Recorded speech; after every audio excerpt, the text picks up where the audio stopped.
Hi, this is Eric Smith. Time to do another video in my video series, Apologetics Nuggets.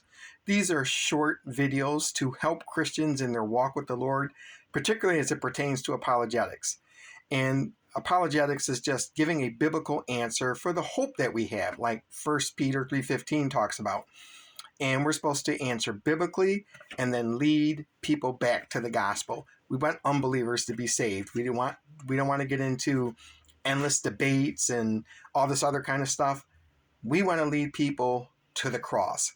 And in today's video, I'm going to talk about something that I see a lot of, and I just need to address it. It's misusing the Old Testament. When atheists and skeptics want to attack or quote unquote deconstruct the Christian faith, they try to use the Bible to actually do it. They actually will use Bible verses to actually refute the Bible. It's kind of silly, but they do it. And many times their go-to verses are from the Old Testament.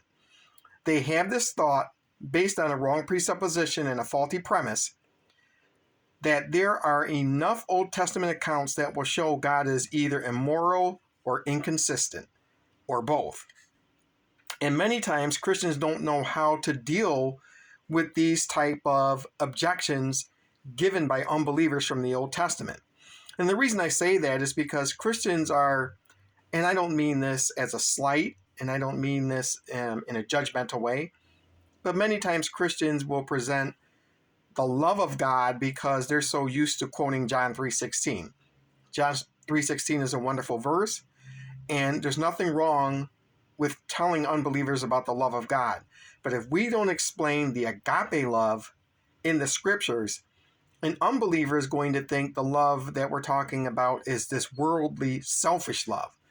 And what they'll do is they will take their idea of love, and then they'll compare it to Old Testament verses that seem to make it seem like God is wicked or God is evil.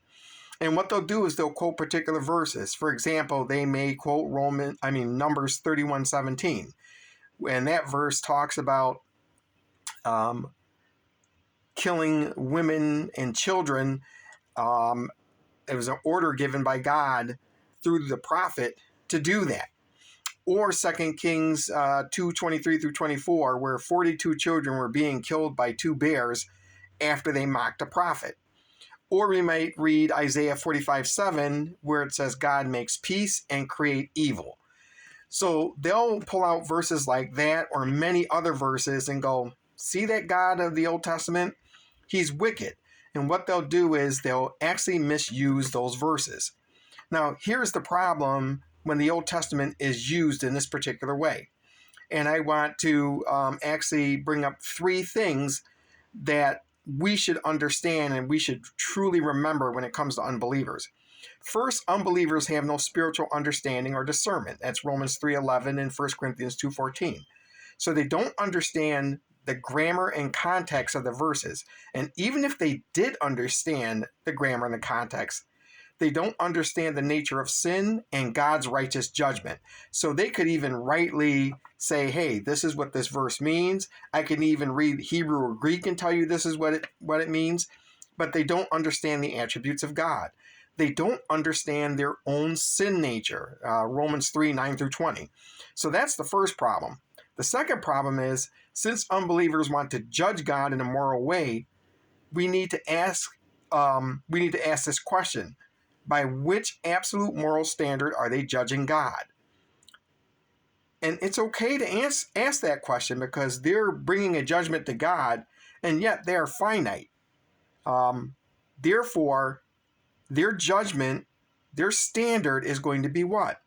It's going to be subjective. And if it's a subjective moral standard, it could change. If it changes, it's irrelevant.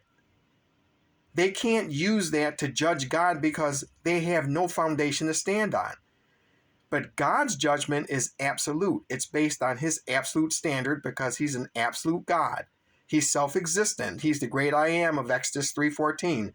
So you know what? Everything begins with him, and that means morality begins with him.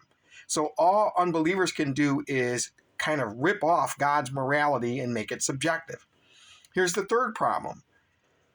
And this is a problem we need to understand and stop thinking that unbelievers are neutral. They're sinners and they hate God. In fact, they hate God, Christ, and Christians. Jesus said that in John 15:18 through 23.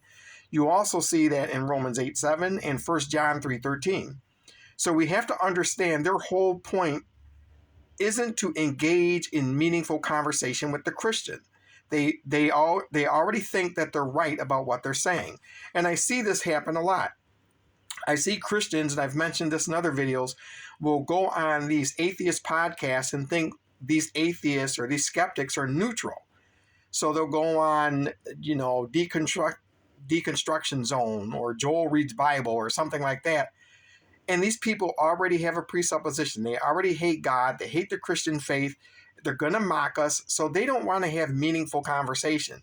They want you to come on so that they can just, give you all this information and all these facts and tell you how much they know Christianity better than you. And we shouldn't let them do that. So to continually defend their attacks from the Old Testament as a Christian is not something fruitful. We shouldn't really be doing it.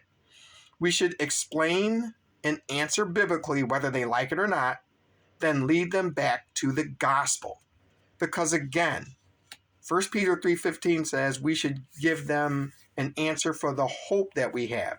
Our hope is in Jesus Christ. Our hope is not trying to prove the God of the Old Testament isn't wicked, nasty, or mean, because that's what they're going to think. So when they bring up these verses, even some of the verses that I brought up earlier, and I don't have time to go into all of them, I've done videos on it, they have to understand the context of those verses. They have to understand who God is.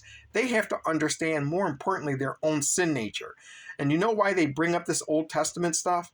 And they bring up the questions they bring up? Because they don't want to address the fact that they're sinners. That's an absolute standard from God. 1 John 3:4 says, sin is the transgression of the law. And James 2:10 says, if you break one law, it's like breaking them all. That's how absolute it is. But if they can avoid talking about sin, and they can turn around and bring up Old Testament verses and try to tell you how wicked God is by a subjective standard, then we fall into a trap.